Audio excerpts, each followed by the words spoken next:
नमस्कार। Eklavya IAS academy Dehradun में सभी लोगों का स्वागत है। आज हम उत्तराखंड सरकार के द्वारा हाल ही एक ऐसे कानून को अनुमति दी गई है जिसे आने वाले समय में विधानसभा सत्र में प्रस्तुत किया जाएगा और वो कानून जो है उत्तराखंड राज्य जाएगा। संशोधन इस रहेगा। ये कानून वैसे उत्तराखंड में आ, बहुत चर्चा वाले कानून का नाम है जो पहले से उत्तराखंड में चल रहा है, धार्मिक स्वतंत्रता अधिनियम। धर्म की स्वतंत्रता अधिनियम है ये, और इसको हम जो है एंटी कन्वर्जन लॉ के नाम से भी जानते हैं। इसका तात्पर्य यह है कि राज्य में जो धर्मांतरण की समस्या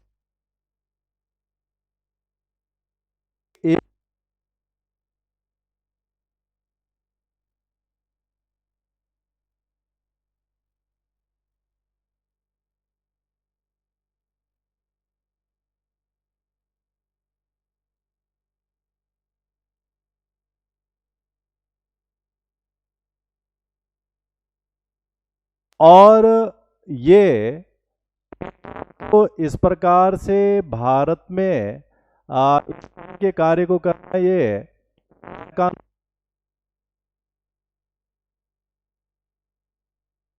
में धर्म की स्वतंत्रता के अधिकार भी हैं।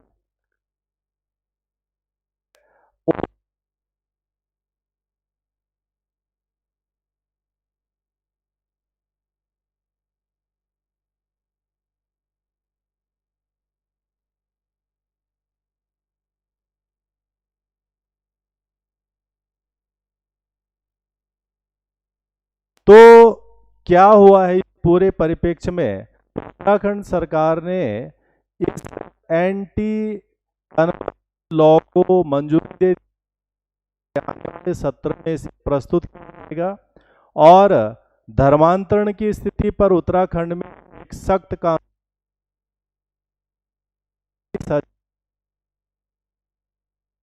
जुर्माना भी जो है हो सकता है। तो इस कानून का जो है परिप्रेक्ष्य क्या है? तो वैसे तो हम कहते हैं कि भारत में धार्मिक स्वतंत्रता है, परंतु कई हलकों में इसका दुरुपयोग भी देखने को मिलता है इस धर्म के स्वतंत्रता की अधिकार के। जब हम धर्म की स्वतंत्रता की बात करते हैं तो कहने का तात्पर्य है कि भारत बहुधर्मी देश है और सभी धर्म के लोग आचरण करने, उसका प्रचार प्रसार करने, मानने, अपनी पूजा उपासना पद्धति को चलाने का अधिकार है। परंतु इस अधिकार के अंदर ये नहीं है कि कोई किसी दूसरे धर्म के व्यक्ति को अपनाने के लिए उसे विभिन्न प्रकार के प्रलोभनों को देकर के उसके धर्म का परिवर्तन करवा दे और अपने धर्म में उसे ले आए। तो ये मतांतरण कहलाता है। तो उत्तराखंड सरकार ने ये धार्मिक स्वतंत्रता संशोधन विधेयक 2025 को मंजूरी दे दी है। हालांकि इसको आगे जो है विधानसभा सत्र में लाया जाएगा और फिर पारित करके लागू हो जाएगा।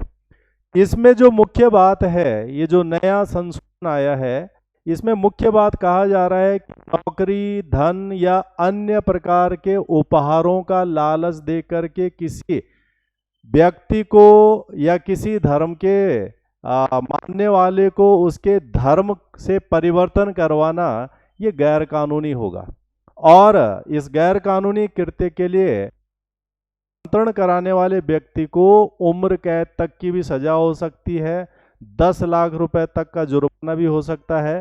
तो ये एक बड़ा विषय हो जाएगा।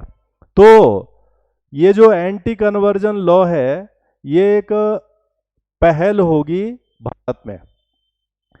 जब हम ये देखते हैं कि धर्म की स्वतंत्रता का जो विषय है भारत में वो कैसा है, जो धार्मिक स्वतंत्रता है, रिलीजियस फ्रीडम है, ये जीवन का एक अभिन्न अंग है। क्योंकि भारत में जो है, जो विभिन्न प्रकार के पूजा उपासना पद्धतियां हैं, मानने के तौर तरीके हैं, कई प्रकार के कर्मकांड हैं, रीति रिवाज हैं, वो धार्मिक संरचनाओं के आधार पर हैं। तो भारत में इसके लिए एक अंतःकरण की स्वतंत्रता भी धार्मिक स्वतंत्रता के अंतर्गत दी गई है। जो अंतःकरण है, ये क्या चीज है? अंतःकरण ये अनुच्छेद 25 में हमारे संविधान में उल्लेखित है।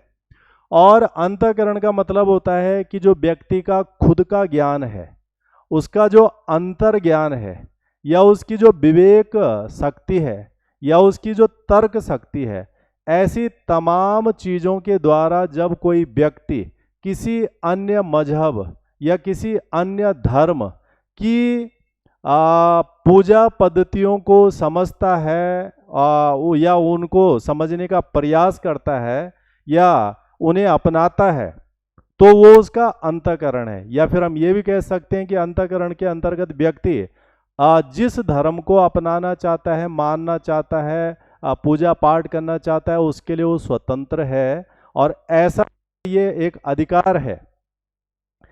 तो हम ये अंतःकरण ये कह सकते हैं कि इसके अनुसार वो कार्य कर सकता है, जो उसका बुद्धि, विवेक, ज्ञान शक्ति है, उसके हिसाब से जो है ये कर सकता है। और ये इस व्यक्ति के पास एक फंडामेंटल राइट्स है, यानी मौलिक अधिकार है। जब हम मौलिक अधिकार की बात करते हैं तो उसका उल्लंघन कोई नहीं कर सकता है, और भारत में अगर कोई उल्लंघन करता है तो उस उल्लंघन को रोकने के लिए व्यक्ति को सीधे सर्वोच्च न्यायालय, सुप्रीम कोर्ट और हाई कोर्ट में जाने तक जो है अपनी बात ले जाने का प्रावधान दे रखा है, और न्यायालय उस पर तुरंत जो है अपना जो है निर्णय देते हैं। अब ये जो धार्मिक स्वतंत्रता है, क्या किसी विषय पर जो है राज्य इसको सीमित कर सकते हैं, या फिर जो है इस पर नियंत्रण लगा सकते हैं, या फिर इस पर कानून बना सकते हैं, और इस पर टकराव की स्थिति रहती है? जैसे बहुत सारे लोग ये कहते हैं कि ये धार्मिक स्वतंत्रता एक मौलिक स्वतंत्रता है, हमारे संविधान के अंतर्गत है, और सरकारें इस पर जो है किसी प्रकार का प्रतिबंध या नियंत्रण नहीं लगा सकती हैं। दूसरी तरफ विषय ये आता है कि क्या सरकारों के पास इस प्रकार के परिवर्तन को रोकने का अधिकार है? तो हम ये कह सकते हैं कि राज्य क्या ये सीमित कर सकता है ये जो इस तरह की स्थिति है? तो एक तो ये जो उपासना पद्धति है, उपासना पाठ पर जो है कर रहे हैं, साथ में जो है मत परिवर्तन का अधिकार, क्या ये अधिकार है? किसी के पंथ को बदला जा सकता है? तो ये एक अधिकार के रूप में नहीं है। हम ये कह सकते हैं कि अंतःकरण की स्वतंत्रता तो है, अर्थात अपने बुद्धि, विवेक, तर्क, अंतर्ज्ञान, अंतरात्मा के माध्यम से हम किस धर्म को मान रहे हैं, किसका प्रचार कर रहे हैं, वो व्यक्ति का व्यक्ति विशेष अधिकार है। परंतु दूसरे धर्म के व्यक्ति को उसके धर्म को परिवर्तन कराना, उसका पंथ परिवर्तन कराना, ये कोई अधिकार नहीं है। और इस प्रकार से मत परिवर्तन कोई अधिकार में नहीं आता है।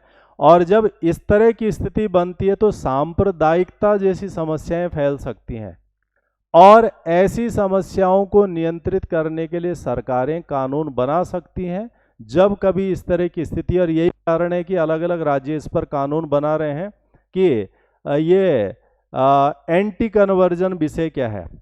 इसी चीज के आधार पर ये जो सांप्रदायिकता की समस्या बढ़ जाती है, उस समस्या को रोकने के लिए अलग अलग राज्यों ने इस पर कानून भी बना दिए हैं। और इसमें आज की डेट में लगभग 10 से ज़्यादा राज्य हैं जिन्होंने कानून बना दिए हैं, और राज्य इसमें ऐसे हैं जो ऐसे विषयों पर कानून बना रहे हैं, जैसे जो है मध्य प्रदेश में, उत्तर प्रदेश में, उड़ीसा, आंध्र प्रदेश, तमिलनाडु, हिमाचल प्रदेश, ये राज्य जो है लगभग कानून बना चुके हैं। राजस्थान में इस तरह का कानून तैयार हो रहा है। उत्तराखंड भी जो इस तरह के कानून को ले आया है और उसमें और जो है कठोर संशोधन कर रहा है। तो इन तमाम राज्यों के कानूनों में एक कॉमन सी बात हम ढूंढ सकते हैं, और वो कॉमन सी बात क्या है कि विवाह के लिए मतांतरण, जो विवाह के लिए मतांतरण कराया जा रहा है, वो जो है एक संज्ञेय अपराध है और दंडनीय अपराध है। और ये संज्ञेय और दंडनीय अपराध जो है ज़्यादा गंभीर प्रवृत्ति के अपराध होते हैं, जिसमें जो है जमानत तक नहीं होती है। तो इन तमाम राज्यों के कानूनों में एक कॉमन सी बात दिखती है कि अगर विवाह के लिए कोई किसी का मतांतरण करा रहा है कि तुम्हारा विवाह इस धर्म में हो गया है, अब तुम्हें अपना धर्म छोड़ना है और इस धर्म को अपनाना है, या फिर बहला फुसला करके धर्म परिवर्तन करा दिया फिर विवाह कर दिया, ये तमाम जो प्रवृत्तियां देखने को मिलती हैं। और हाल के दिनों में कई जगहों पर ऐसे विषय बड़ी चर्चा के रहे हैं और इसीलिए जो है राज्य ऐसे कानून बना रहे हैं। इसका हाल का ही एक उदाहरण है उत्तर प्रदेश के बलरामपुर में एक बड़ा रैकेट इस तरह के मतांतरण में शामिल मिला, और वहाँ पर हमने छंगूर बाबा नाम के व्यक्ति को देखा जिसने इस प्रकार का मतांतरण कराया। वो गिरफ्तार भी किए गए हैं, कार्रवाई चल रही है। तो ये जो राज्यों ने कानून बनाया है, इसके पीछे यही उद्देश्य है कि इस तरह की सांप्रदायिकता न फैले या फिर अन्य तरह की समस्याएं न आए। जब हम धर्म की स्वतंत्रता की बात करते हैं तो चूंकि भारत जो है बहुधर्मी देश है, इस देश में बहुत सारे धर्म के लोग रह रहे हैं। 140 करोड़ लोगों में से जो है अलग अलग धर्म के लोगों की संख्या यहाँ पर काफ़ी है।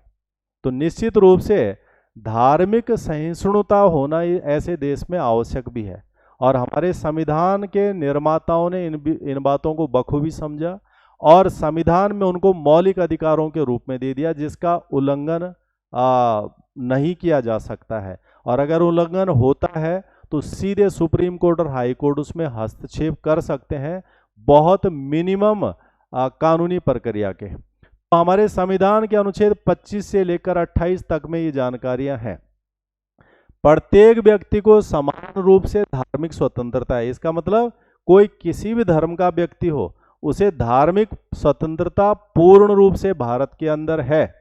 और ये जो मौलिक अधिकार हैं, ये जो धार्मिक स्वतंत्रता जो प्रत्येक व्यक्ति को मिलती है, ये समानता के सिद्धांत पर हमारे संविधान निर्माताओं ने संविधान के अंदर दी हैं। तो इनका उद्देश्य क्या है, इनका औचित्य क्या है? धार्मिक सहिष्णुता, टॉलरेंस, रिलीजियस टॉलरेंस, जिसके लिए जो है हम पंथ निरपेक्ष शब्द आजकल इस्तेमाल कर रहे हैं। तो ये जो पंथ निरपेक्ष शब्द है, ये जो है सेक्युलरिज्म, ये हमारे संविधान में ये शब्द वैसे तो मूल संविधान में नहीं था जब 1950 में संविधान आया, परंतु बाद में जब इंदिरा गांधी भारत की प्रधानमंत्री थी 1976 में, उस दौरान जो है संविधान में संशोधन किया गया था और तब जो है भारत में आपातकाल भी चल रहा था।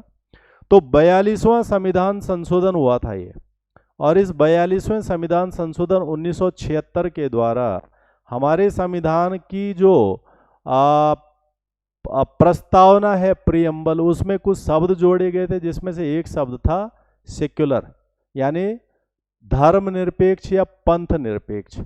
पंथ निरपेक्ष जैसे हम पीछे समझ रहे हैं कि भारत में सभी धर्म के लोगों को या भारत के सभी नागरिकों को समान अधिकार धर्म के हैं और वो अपने धर्म के हिसाब से रह सकता है, प्रचार कर सकता है, प्रसार कर सकता है, अपने तो पूजा पद्धति को अपना सकता है। उस पर किसी तरह का जो है हस्तक्षेप सरकार नहीं करती, और सामान्य रूप से इस पंथ निरपेक्ष के कारण सरकारें धार्मिक क्रियाकलापों में हस्तक्षेप करती भी नहीं है। तो ये 42वें संविधान संशोधन के द्वारा हुआ। बाद में ये विषय न्यायालय के द्वारा भी स्पष्ट किए गए। तो 1994 में SR Bombay versus union of India का सुप्रीम कोर्ट में गया था और सुप्रीम कोर्ट ने अपने इस निर्णय में इस बात को स्पष्ट किया था कि जो पंथ निरपेक्षता है, सेक्युलरिज्म है, वो हमारे संविधान का मूल विषय है। मूल विषय का मतलब है उसे बदला नहीं जा सकता है। और वैसे तो 1976 में इस शब्द को जोड़ा गया, परंतु सुप्रीम कोर्ट का कहना था कि जब से संविधान लागू से भारत सेक्युलर है, अर्थात हर धर्म के व्यक्ति को समान प्रकार के अधिकार हैं।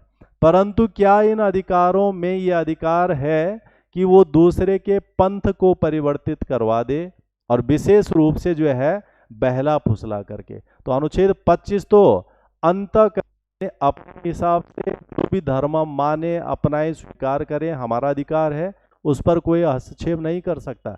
परंतु ये जो चीजें होती हैं बहला फुसला करके, नौकरी का झांसा दे करके, डरा धमका करके, या फिर जो है पहले शादी करवा दी फिर उसके बाद उसका जो है परिवर्तन, ये कोई अधिकार नहीं है। और इससे जो है सांप्रदायिकता की समस्या फैलती है।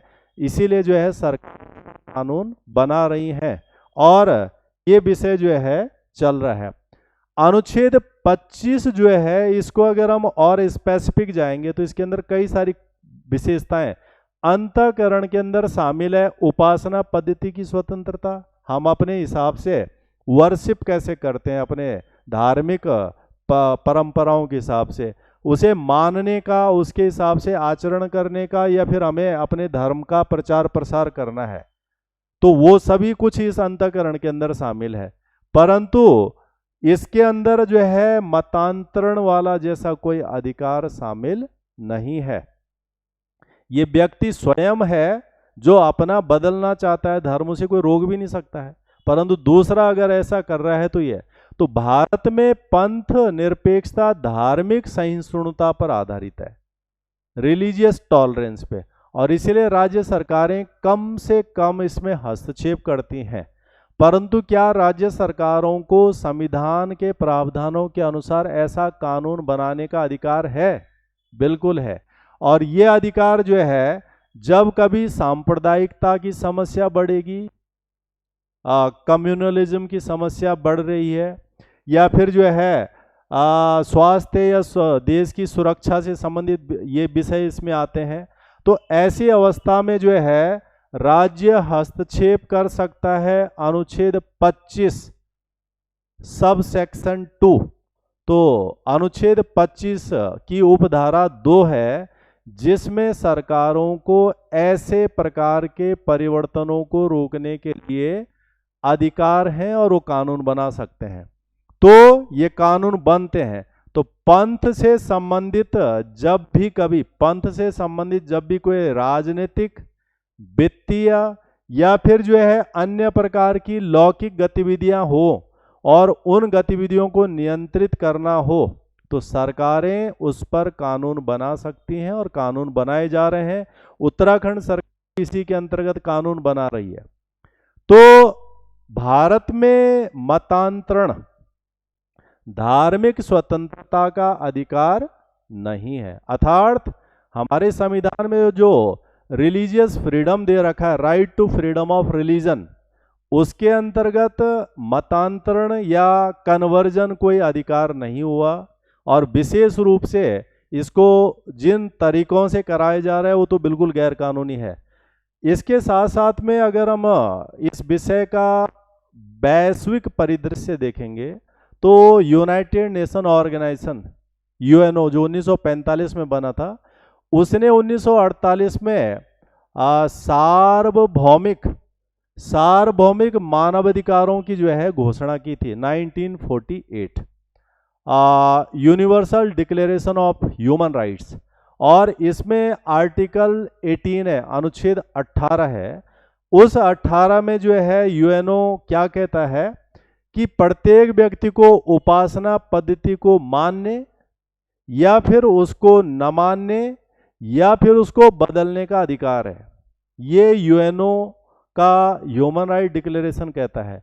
और चूंकि भारत यूएनओ का एक सिग्नेचरी मेंबर है, हम उसके सदस्य देश हैं, तो उसके द्वारा जो भी नियम, कानून, प्रावधान, संधियां होती है वो भारत भी स्वीकार करता है उन चीज़ों को।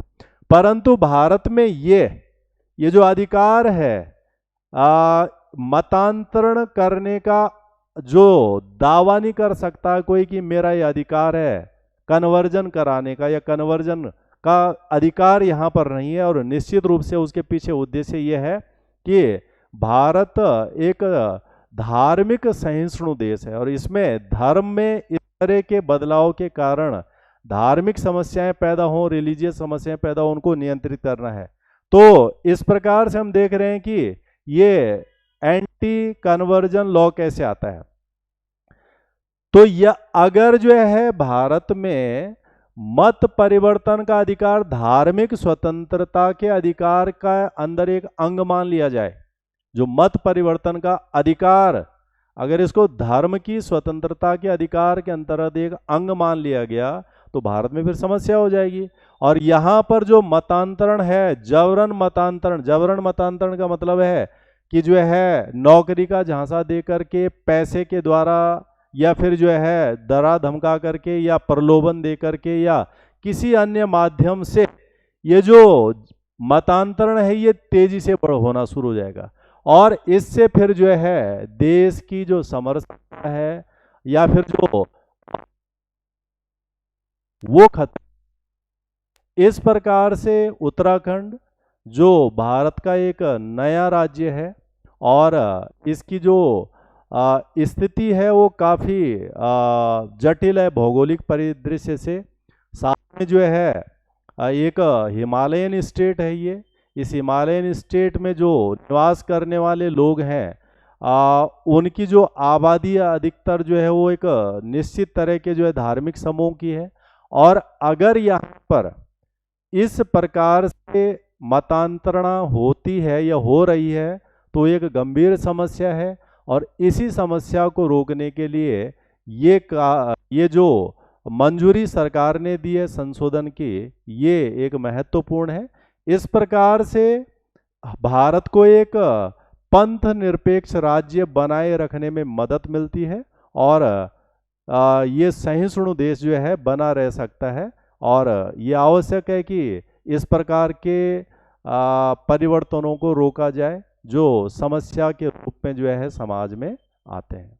तो ये था उत्तराखंड सरकार के द्वारा मंजूर एंटी कन्वर्जन लॉ में संशोधन। संस्थान में जो है IAS, PCS, नेट और अन्य परीक्षाओं के लिए नए बैच भी आरंभ हो रहे हैं। तो जो लोग भी जो है नए बैचों में जो है शामिल होना चाहते हैं, इनरोल कराना चाहते हैं, वो संस्थान के साथ में संपर्क कर सकते हैं और इसके साथ तैयारी आगे बढ़ा सकते हैं। तो आज इतना रखते हैं। धन्यवाद, नमस्कार।